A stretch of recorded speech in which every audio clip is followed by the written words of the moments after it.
السلام علیکم ناظرین، میں ہوں منصور علی خان۔ اپنے ڈیل چینل کے اوپر آپ کو خوش آمدید کہیں گے۔ پچھلے 12 گھنٹے کی اہم ترین خبروں کے ساتھ ایک دفعہ پھر آپ کے سامنے حاضر۔ آپ سے درخواست، چینل کو سبسکرائب کرنا مت بھولیے، بیل آئیکن پریس کیجئے۔ اگر آپ کو ہماری ویڈیو پسند آئے اسے لائک اور شیئر ضرور کیجئے گا۔ بڑی اہم خبریں جناب آپ کے ساتھ اس ویلاگ کے اندر جو ہے وہ شامل کریں گے، لیکن سب سے پہلے بات کریں گے ایران اور امریکہ کی، جہاں پہ پچھلے 12 گھنٹے کے اندر جو ہے وہ معاملات کافی حد تک خراب ہو گئے ہیں، اور امریکی سینٹکام کی جانب سے جو ہے وہ 8 جولائی کو ایران کے خلاف حملوں کا ان کے مطابق ایک اور مرحلہ جو ہے انہوں نے مکمل کر لیا ہے، اور جس کا مقصد آپ نے ہرمز میں تجارتی جہازوں اور بے گناہ شہری ملاحوں پر حملے کرنے کی ایران کی صلاحیت کو مزید کمزور کرنا ہے۔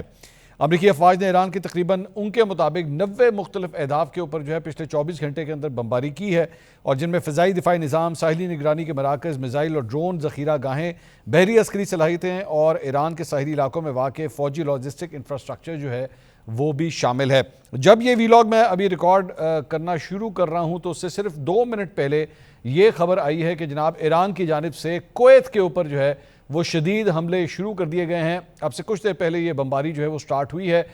اس کی تعداد کتنی ہے، کن جگہوں کو نشانہ بنایا جا رہا ہے، لیکن کویت جو ہے وہ ایک دفعہ پھر ٹارگٹ میں آیا ہے۔ یہ ذہن میں رکھیے گا کہ ایران کی جانب سے کویت کے اوپر اس سے پہلے بھی ان کے انٹرنیشنل ایئرپورٹ کو جو ہے نشانہ بنایا گیا تھا، جس میں ان کا جو ٹرمینل 1 تھا اسے اس وقت شدید نقصان پہنچا تھا۔ لیٹسٹ اہداف کیا ہیں یہ میں آپ کو شاید اگلے ویلاگ میں بتا سکوں گا، کیونکہ ابھی صرف یہی خبر آئی ہے کہ ایران کی جانب سے کویت کے اوپر بھی جو ہے وہ بمباری شروع کر دی گئی ہے۔ دوسری جانب امریکہ کی جانب سے جو حملے کیے گئے تھے، 90 سے زیادہ اہداف ان کے مطابق جس کے اوپر انہوں نے اٹیکس کیے تھے، اس میں ایران میں 14 افراد جو ہے وہ شہید ہوئے ہیں اور کئی اس میں زخمی ہوئے ہیں۔ سرکاری ٹی وی کے مطابق ایرانی فوج نے کہا ہے کہ اس نے دن کے اوائل میں امریکی حملوں کے جواب میں کویت، قطر اور بحرین میں مختلف مقامات کو یک طرفہ حملہ آور ڈرونز کے ذریعے جو ہے وہ نشانہ بنایا ہے۔ اور امریکی حملوں کے چند گھنٹوں بعد کویتی فوج نے اعلان کیا کہ ملک کا فضائی دفاع کا نظام دشمن کے میزائل اور ڈرون حملوں کا سامنا کر رہا ہے، جبکہ بحرین کی وزارت داخلہ نے کہا ہے کہ ملک میں خطرے کے سائرن جو ہے وہ بجنا شروع ہو گئے ہیں اور شہریوں کو قریب ترین محفوظ مقامات کے اوپر جانے کی ہدایات کر دی گئی ہیں۔ اس کے علاوہ ایران کے صوبے گلستان میں چین ایران ریلوے کوریڈور کا ایک اہم ریلوے پل جو ہے وہ امریکی حملے میں نشانہ بنا ہے، اور رپورٹ کے مطابق گزشتہ رات اقتاقہ خان ریلوے پل کے اوپر امریکی حملہ کیا گیا ہے۔ ایرانی خبر ایجنسی کا کہنا ہے کہ یہ ریلوے راستہ ترکمنستان اور قازقستان کے ذریعے چین کو ایران سے ملاتا ہے، جبکہ روس 2025 کے آخر سے اس روٹ کو ایران کے لیے کارگو ترسیل کے لیے استعمال کر رہا تھا۔ امریکی حملے کے باعث ریلوے لائن کے کچھ حصے متاثر ہونے کے بعد تہران سے مشہد جانے والی ٹرین سروس جو ہے وہ معطل کر دی گئی ہے۔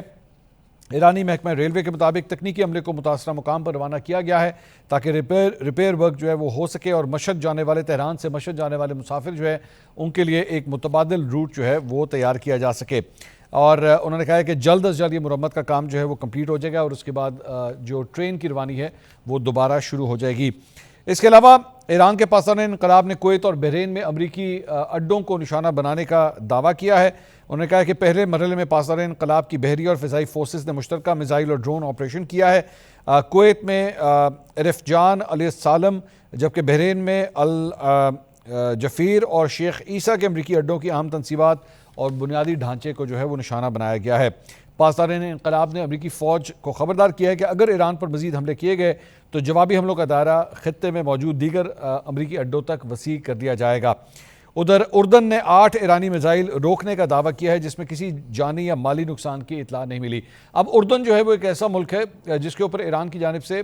کبھی اتنی سیریس بمباری نہیں کی گئی تھی۔ کویت کے اوپر، بحرین کے اوپر، متحدہ عرب امارات، سعودی عرب، ان ملکوں کے اوپر پھر بھی بمباری ہوئی تھی، لیکن اردن کے اوپر جو ہے وہ اس طرح ماضی میں اٹیکس نہیں ہوئے تھے، لیکن اب اردن کو بھی جو ہے وہ ایران کی جانب سے نشانہ بنایا گیا ہے۔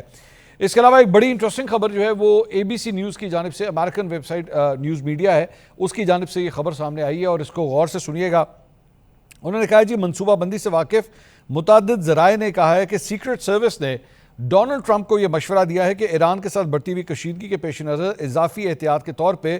ترکی سے روانگی کے لیے قطر کی جانب سے تحفے میں ملنے والے نئے ترمیم شدہ طیارے کے بجائے پرانے ایئر فورس 1 کا استعمال کیا جائے۔ اب قطر کی جانب سے جو ہے وہ ایئر فورس 1 بیسیکلی وہ جہاز ہوتا ہے جس میں امریکن پریزیڈنٹ جو ہے وہ سفر کرتے ہیں، لیکن جو آلریڈی ایئر فورس 1 تھا اس کی جگہ پہ قطر کی جانب سے ایک گفٹ کیا گیا تھا جہاز ڈونلڈ ٹرمپ کو۔ تو سیکرٹ سروس جو بیسیکلی امریکن پریزیڈنٹ کی حفاظت کے لیے، سیکیورٹی کے لیے ذمہ دار ہوتی ہے، انہوں نے ڈونلڈ ٹرمپ کو یہ مشورہ دیا کہ آپ اس جہاز کا استعمال نہ کریں۔ اب آگے چل کے وہ یہ کہتے ہیں کہ جی قطر کے تحفے میں دیے گئے طیارے نے اسی روز ترکی میں ہونے والے نیٹو سربراہی اجلاس سے روانہ ہو کر انگلینڈ کے ملڈن ہال ایئر فورس بیس کا رخ کیا۔ بدھ کی صبح ٹرمپ نے کہا کہ اس طیارے کو وہاں اس لیے بھیجا گیا تاکہ فوجی اہلکار اس کا معائنہ کر سکیں۔ اگرچہ ٹرمپ کا کہنا تھا کہ طیارہ تبدیل کرنے کا فیصلہ سیکیورٹی خدشات کی وجہ سے نہیں کیا گیا، تاہم جب صحافیوں نے پوچھا کہ کیا سیکیورٹی خدشات اس تبدیلی کا سبب بنے تو انہوں نے ایک بار پھر کہا کہ وہ ایران کا ہدفی فہرست میں نمبر 1 ہے۔ ڈونلڈ ٹرمپ نے ریسنٹلی پچھلے 24 سے 48 گھنٹے کے اندر جو ہے وہ بار بار یہ کہنا شروع کر دیا ہے کہ ایران جو ہے وہ ان کو ٹارگٹ کرنا چاہتا ہے، ایران جو ہے وہ خاص طور پہ ڈونلڈ ٹرمپ کو جو ہے وہ کسی نہ کسی طرح ہرٹ کرنا چاہتا ہے یا ٹارگٹ کرنا چاہتا ہے۔ 2 امریکی حکام کے مطابق منصوبے میں تبدیلی کسی مخصوص خطرے کی وجہ سے نہیں کی گئی، بلکہ اس پر جزوی طور پر دونوں طیاروں کی دفاعی اور سیکیورٹی صلاحیتوں میں فرق نے جو ہے وہ اثر ڈالا ہے۔ جبکہ صدر بالآخر ترکی سے پرانے ایئر فورس 1 میں سوار ہو کر انگلینڈ میں موجود نئے طیارے سے جا ملنے کے لیے روانہ ہوئے تو طیارے میں موجود مسافروں کو ہدایت کی گئی کہ دوران پرواز اپنی کھڑکیوں کے شٹر نیچے رکھیں۔ فلائٹ ڈیٹا کے مطابق صدر کو لے جانے والے طیارے نے بھی اپنی ٹریکنگ سروس اس وقت تک فعال نہیں کی جب تک وہ استنبول کے قریب بحر اسود کے اوپر نہیں پہنچ گیا۔ تو اس سے پتہ لگتا ہے کہ موسٹ پرابلی یہ سیکیورٹی ریزنز کی وجہ سے جو ہے وہ کیا گیا تھا۔ اب ظاہری بات ہے امریکن پریزیڈنٹ جو ہوتا ہے اس کی سیکیورٹی کے لیے بڑے سخت پروٹوکالز جو ہے وہ بنائے جاتے ہیں۔ انہوں نے کبھی بھی کسی ملک میں جانا ہوتا ہے تو پہلے ان کی ایڈوانس سیکیورٹی ٹیم جو ہے وہاں پہ لینڈ کرتی ہے، وہ جا کے تمام تر معاملات کو جو ہے غور سے چیک کرتی ہے۔ ایون بلکہ صرف وہ نہیں بلکہ even vice president J D Vance نے بھی اگر کہیں پہ جانا ہوتا ہے تو ان کے لیے بھی ایک ایڈوانس سیکیورٹی ٹیم جو ہے وہ پہلے جاتی ہے۔ تو ڈونلڈ ٹرمپ کے لیے جو سیکیورٹی پروٹوکالز ہوتے ہیں وہ تو اور بھی زیادہ سخت ہوتے ہیں۔ اس کے علاوہ ایکسیوس نے ایک خبر دی ہے کہ وائٹ ہاؤس میں اس بات کا امکان کی تیاریاں کی جا رہی ہیں کہ آبنہ ہرمز کے معاملے پر ایران کے ساتھ فائرنگ کا تبادلہ کئی دن بلکہ کئی ہفتوں تک جاری رہ سکتا ہے۔ امریکی حکام نے کہا ہے کہ اس نئی فوجی مہم کی مدت اور شدت کا انحصار مکمل طور پر اس بات پر ہوگا کہ تہران آئندہ کیا اقدامات کرتا ہے۔ اور ایک امریکی عہدیدار نے کہا کہ موجودہ کشیدگی 1 یا 2 دن، 1 ہفتہ یا حتیٰ کہ 1 ماہ تک جاری رہ سکتی ہے۔ اس بات پر منحصر ہے کہ آیا ایران آبنہ ہرمز میں تجارتی جہازوں پر حملے جاری رکھتا ہے یا نہیں۔ امریکی عہدیدار نے کہا کہ ہم انہیں سخت جواب دیں گے تاکہ انہیں سمجھ آ جائے کہ ہم مذاق نہیں کر رہے۔ آبنہ ہرمز کو دوبارہ مکمل طور پر کھولنا اور تجارتی جہازوں کی آزادانہ آمد و رفت بحال کرنا ٹرمپ انتظامیہ کا ایک اہم مقصد بن چکا ہے کیونکہ اس سے عالمی توانائی کی منڈیوں میں استحکام لانے کی امید ہے۔ دوسری جانب ایران کے لیے آبنہ ہرمز پر اپنا اثر و رسوخ برقرار رکھنا جنگ کے خاتمے سے متعلق کسی بھی ممکنہ معاہدے کا بنیادی ہدف بن گیا ہے۔ امریکی حکام کا کہنا ہے کہ وائٹ ہاؤس سمجھتا ہے کہ اس کے پاس مزید دباؤ بڑھانے کی گنجائش موجود ہے کیونکہ حالیہ ہفتوں میں سینکڑوں آئل ٹینکرز آبنہ ہرمز کے ذریعے خلیج سے بحفاظت نکلنے میں کامیاب ہوئے ہیں۔ اس کے ساتھ ساتھ جو باقر قلیباف ہیں سینئر ایرانی عہدیدار، انہوں نے کہا ہے کہ جی امریکہ نے اب تک یہ سبق نہیں سیکھا کہ دھونس، دباؤ اور وعدہ خلافی کی اب کوئی قیمت چکائے بغیر گنجائش نہیں رہی۔ میں واضح الفاظ میں کہتا ہوں کہ اگر آپ حملہ کریں گے تو اس کا جواب بھی ملے گا۔ فضول طاقت آزمائی سے گریز کریں ورنہ آپ خود مزید گہرے بحران میں پھنس جائیں گے۔ آبنہ ہرمز صرف ایرانی انتظامات کے تحت ہی کھلے گی، امریکی دھمکیوں کے تحت نہیں۔ تو ایران کی جانب سے جو ہے بڑے سخت قسم کے بیانات اس پوری سچویشن کے اوپر جو ہے وہ دیے جا رہے ہیں۔ دوسری جانب ایران کے شہید رہبر اعلیٰ آیت اللہ خامنائی اور ان کے اہل خانہ کی میتیں لے کر طیارہ نجف سے مشہد پہنچ گیا ہے جہاں انہیں آج روضہ امام رضی اللہ تعالیٰ عنہ کے احاطے میں سپرد خاک کیا جائے گا۔ مشہد میں آیت اللہ خامنائی کے جنازے کا جلوس پاکستانی وقت کے مطابق اب سے کچھ دیر کے بعد جو ہے وہ شروع ہوگا۔ جلوس امام رضا ہائی وے سے ہوتا ہوا حرم امام رضا پہنچے گا جہاں جنازہ ادا کرنے کے بعد جو ہے وہ تدفین کی جائے گی۔ ایرانی میڈیا کے مطابق مشہد میں اس وقت 27 ملکوں سے 4,70,000 غیر ملکی مہمان جو ہیں وہاں پہ ابھی بھی اس وقت موجود ہیں۔ اور اس کے ساتھ ساتھ ایرانی سرکاری میڈیا نے شہید سپریم لیڈر آیت اللہ خامنائی کی تہران میں واقع رہائش گاہ اور کمپاؤنڈ کی تباہی کی پہلی ویڈیو جاری کر دی ہے۔ یہ ویڈیو ان کی تدفین کے موقع پر منظر عام کے اوپر لائی گئی۔ یہ ویڈیو آپ اس وقت سکرین کے اوپر بھی دیکھ سکتے ہیں جس میں کتنا نقصان ہوا اس کمپاؤنڈ کا اور کتنی شدید بمباری کی گئی تھی، اس کے تمام منظر آپ اس وقت دیکھ سکتے ہیں۔ یہ تقریباً 35 سیکنڈ کی ویڈیو ہے۔ کمپاؤنڈ کے اندر واقع امام خمینی حسینیہ نامی ہال کو تباہ حال صورتحال کے اندر دیکھا جا سکتا ہے۔ مناظر میں ملبہ، منہدم ڈھانچے، ٹیڑے دھاتی، شہتیر اور تباہ شدہ حصہ جو ہے وہ واضح طور پہ نظر آ رہا ہے۔ اور بتایا گیا ہے کہ ہال اہم ملاقاتوں اور عوامی خطبات کے لیے استعمال ہوتا تھا۔ رواں سال 28 فروری کو امریکہ اور اسرائیل کے مشترکہ حملوں میں 86 سالہ آیت اللہ خامنائی جو ہے وہ شہید ہوئے تھے۔ اور اس کے ساتھ ساتھ ان کے خاندان کے متعدد افراد بھی جان کی بازی ہار گئے تھے، جبکہ ان کے صاحبزادے اور موجودہ سپریم لیڈر مجتبیٰ علی خامنہئی بھی جو ہے اس حملے میں زخمی ہوئے تھے، اور اس کے بعد سے لے کر اب تک انہوں نے کوئی پبلک اپیرنسز جو ہے وہ نہیں کی ہیں۔ اچھا جی، اب کو ذرا لوکل نیوز کی طرف جو ہے وہ آتے ہیں،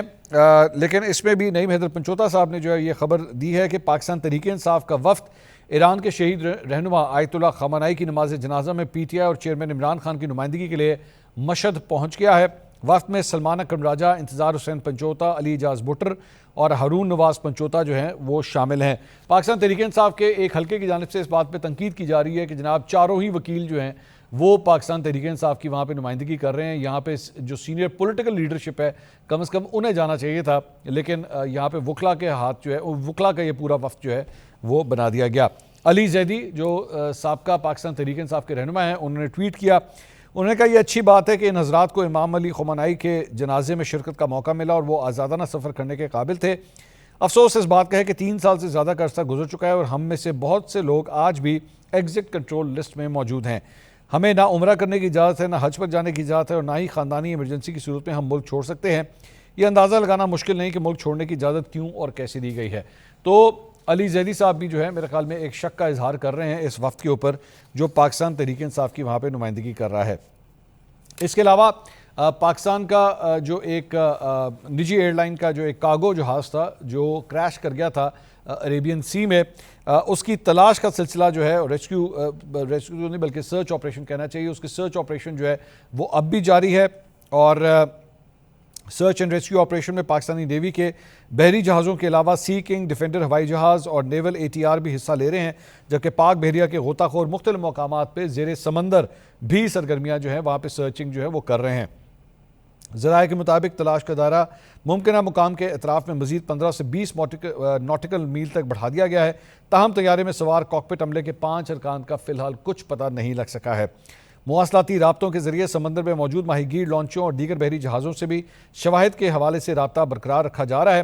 ذرائع کے مطابق پاک بحریہ نے انتہائی مشکل حالات کے باوجود بروقت سرچ اینڈ ریکوری آپریشن کامیابی سے جاری رکھا ہوا ہے، اور خراب موسم، شدید لہروں اور رات کی تاریکی کے باوجود پاک بحریہ نے پیشہ ورانہ مہارت کا مظاہرہ کیا۔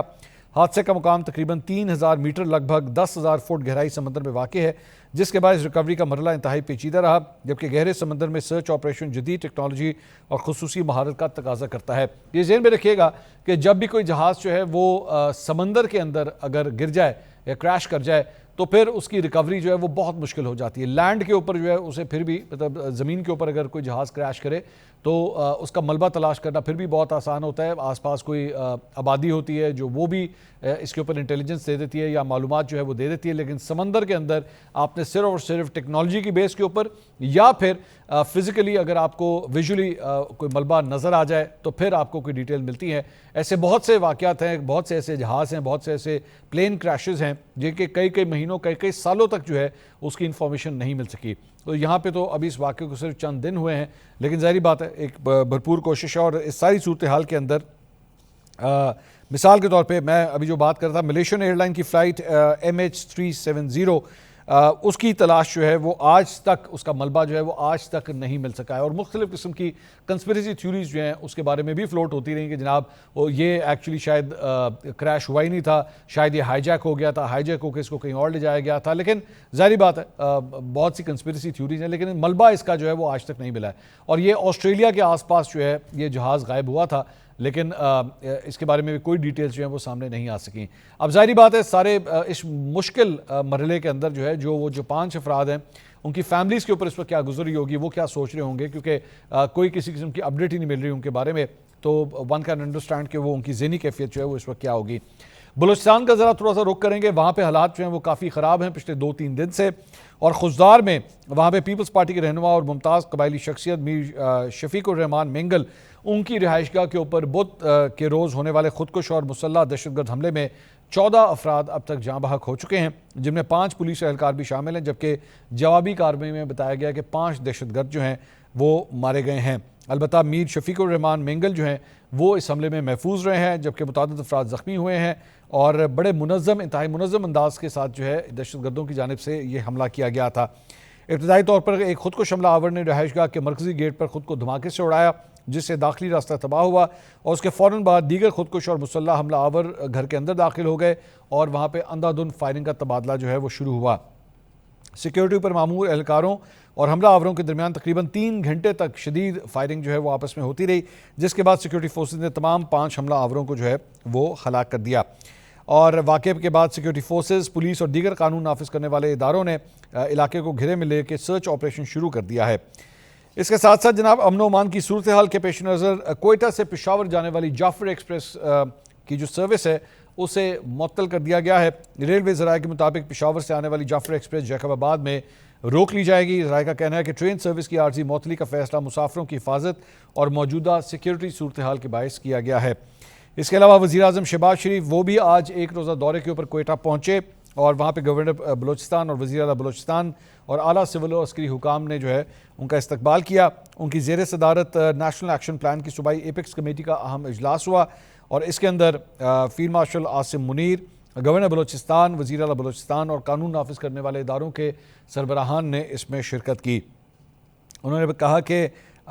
مختلف کارروائیوں میں 54 دہشت گردوں کو جہنم واصل کیا گیا ہے، جبکہ آخری فسادی کے خاتمے تک یہ جنگ جاری رہے گی۔ ہمارے پاس جو اطلاعات آ رہی ہیں وہ یہ ہے کہ جناب جو پاکستان کا سیکیورٹی اپریٹس ہے وہ بلوچستان کے حوالے سے اور دہشت گردوں کے حوالے سے کوئی بہت بڑا اقدام جو ہے وہ اٹھانے جا رہا ہے، اور یہ بھی کہا جا رہا ہے کہ یہ کوئی ایسا قدم ہوگا جو آج سے پہلے آپ نے نہیں سنا ہوگا۔ یہ ایک بڑا کوئی وائڈ سکیل قسم کا آپریشن بھی جو ہے وہ ہو سکتا ہے، لیکن ظاہری بات ہے ابھی جب تک کوئی فارمل اناؤنسمنٹ اس کے اوپر جو ہے وہ نہیں ہوتی، لیکن کوئی سیکیورٹی کے حوالے سے کوئی بہت بڑا فیصلہ جو ہے وہ الٹیمیٹلی ہونے جا رہا ہے، کیونکہ انف از انف بلوچستان کے حالات جو ہیں وہ کافی خراب ہوئے ہیں۔ پچھلے 72 گھنٹے کے اندر ہم نے دیکھا ہے کہ متعدد واقعات جو ہیں وہ پیش آئے ہیں اور اس میں خاص طور پہ سیکیورٹی اہلکاروں کو جو ہے وہ ٹارگٹ کر کے جو ہے وہ شہید کیا گیا ہے۔ اس کے علاوہ وزیر اعلیٰ کے پی سہیل آفریدی کے خلاف اداروں پر الزامات اور ساکھ متاثر کرنے کے کیس میں ڈسٹرکٹ اینڈ سیشن کورٹ اسلام آباد نے سہیل آفریدی کے ناقابل ضمانت وارنٹ گرفتاری جو ہے برقرار رکھنے کا فیصلہ کیا ہے، اور یہ فیصلہ سہیل آفریدی کی عدم حاضری کے اوپر جو ہے وہ کیا گیا ہے۔ اس کے علاوہ انسداد دہشت گردی عدالت نے 26 نومبر تھانہ صادق آباد احتجاجی کیس میں علیمہ خان کے خلاف مقدمے کی سماعت 10 جولائی تک ملتوی کر دی ہے۔ علیمہ خان صاحبہ نے آج بڑی ایک انٹرسٹنگ بات جو ہے وہ گفتگو کرتے ہوئے کہی ہے۔ انہوں نے کہا ہے کہ جی جو لوگ، غور سے سنیے گا، کہتے ہیں جو لوگ عمران خان کا آفیشیل ٹویٹر اکاؤنٹ مینیج کر رہے ہیں، آپ سب ان سے کہیں کہ عمران خان کا ٹویٹر اکاؤنٹ چلائیں، شاید آپ کی سن لیں، کیونکہ کئی لوگ تو اس کا وزن اٹھا بھی نہیں سکتے، لیکن عمران خان خود اٹھا سکتا ہے اپنے ٹویٹ کا وزن۔ تو اس لیے ہم ان سے کہیں گے کہ جو ان کا سوشل میڈیا مینیج کر رہے ہیں، ہم پی ٹی آئی کے اکاؤنٹ کی بات نہیں کر رہے۔ اب ہمیں یہ نہیں پتا کہ پی ٹی آئی کا اکاؤنٹ کون ہینڈل کر رہا ہے اور عمران خان کا اکاؤنٹ کون ہینڈل کر رہا ہے، اور علیمہ خان صاحبہ کو اگر عمران خان کے ٹویٹر اکاؤنٹ کے لیے جو ہے وہ پبلکلی ایک پوزیشن لینی پڑ رہی ہے، تو کیا اس کا مطلب ہے کہ علیمہ خان صاحبہ جو ہیں وہ یا ان کی بات نہیں سنی جا رہی ہے، کیا وہ رابطے میں نہیں ہیں؟ جو علیمہ خان صاحبہ ان سے ریکویسٹ کر رہی ہیں کہ جی آپ ٹویٹس کریں، کوئی مسئلہ نہیں ہے، عمران خان کے اکاؤنٹ سے جو وہ ٹویٹس ہونی چاہیے۔ اس کے علاوہ فواد چودھری صاحب، ان کی اے ٹی سی لاہور کے اندر آج پیشی تھی، وہاں پہ میڈیا سے گفتگو کرتے ہوئے انہوں نے کہا کہ ہمارا ماننا ہے کہ تحریک انصاف کی اصل قیادت، جو سیکرٹری جنرل، چیئرمین اور دیگر لوگ یہاں باہر بیٹھے ہیں، ان کا تحریک انصاف سے کوئی تعلق نہیں ہے۔ تحریک انصاف کی قیادت وہ ہے جو اس وقت کوٹ لکھپت میں قید ہے، جو اڈیالہ میں قید ہے، ان لوگوں کو ریلیف دیں اور ان سے بات کریں۔ نیشنل ڈائیلاگ کمیٹی کی برکت سے ہم اس معاملے میں آگے بڑھ رہے ہیں، بدقسمتی سے کامیابی کی راہ میں ہماری کوششیں ضائع گئیں، پہلے حکومت کی طرف سے اور پھر تحریک انصاف کی طرف سے، لیکن ہم آگے بڑھ رہے ہیں اور انشاءاللہ اللہ حالات جو ہے وہ انشاءاللہ حالات جو ہیں وہ بہتر ہو جائیں گے۔ فواد چودھری صاحب آپ جانتے ہیں کہ پہلے بھی جو ہے وہ پاکستان تحریک انصاف کی قیادت سے زیادہ خوش نہیں ہیں اور ان کے اوپر نکتہ چینی وہ کرتے رہتے ہیں۔ اس کے علاوہ سردار اختر مینگل صاحب کی جانب سے جناب قومی اسمبلی کی نشست سے مستعفی ہونے کے بعد انہیں دی جانے والی تمام مراعات جو ہیں وہ واپس لے لی گئی ہیں۔ مینگل صاحب نے قومی اسمبلی سیکریٹریٹ کو 78,92,000 روپے کا چیک جو ہے وہ بھجوا دیا ہے۔ اختر مینگل نے 3 ستمبر 2024 کو NA 256 خضدار سے استعفیٰ دیا تھا اور اسپیکر قومی اسمبلی نے استعفیٰ 11 فروری 2026 کو منظور کر کے اسے 3 دسمبر 2024 سے مؤثر قرار دیا تھا۔ اس کے علاوہ بحریہ ٹاؤن سے متعلق مقدمے میں عدالت نے